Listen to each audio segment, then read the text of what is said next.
उसके बाद चित्रा सखी का एक और भाव वो है परकीया भाव है उनका, परकीया मूड है।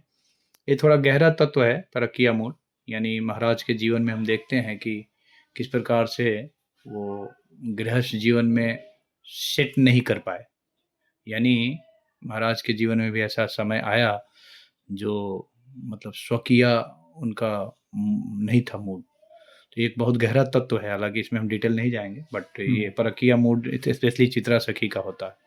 तो ये सब जो है कन्फर्मेशन हम देखते हैं कि किस प्रकार से हमारे गुरु वर्ग जो है वो साक्षात जो है सखी से, सखी के प्रकृति से जो है वो कनेक्टेड है। क्योंकि देखिए प्रकृति जो है कभी चेंज नहीं होती है।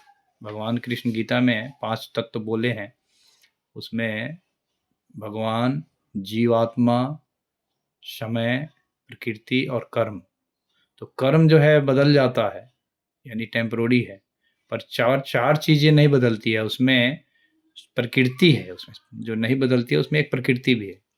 तो जो प्रकृति है जीवात्मा का वो कभी नहीं बदलता है, और मूल प्रकृति जो है वो अष्ट सखी है, ठीक है ना। तो अष्ट सखी के प्रकृति के आधार पे ही हम सबों का प्रकृति बना हुआ है, हम उसी से निकले हैं, ठीक है ना। तो हमारी असली गुरु जो है वो अष्ट सखी है, और हम सबों का ये कर्तव्य है और ये हमें जानना चाहिए कि हमारे गुरुवर किस सखी के अंतर्गत आते हैं।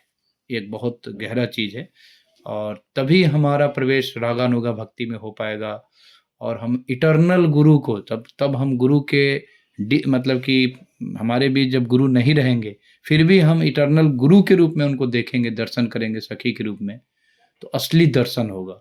और इससे ये भी फायदा होगा जब हम अपने गुरु को इटर्नल सखी से जोड़ेंगे, तो जो जितने भी आपस में विवाद है, गुरु ये हमारे गुरु हैं, ये उनके गुरु है, क्योंकि गुरु तत्व तो एक है अल्टीमेटली, एंड अल्टीमेटली सब जो है गुरु राधा रानी से है, राधा रानी का गुरु है। तो राधा रानी जो अष्ट सखी है उनमें हमारा एक गुरु है।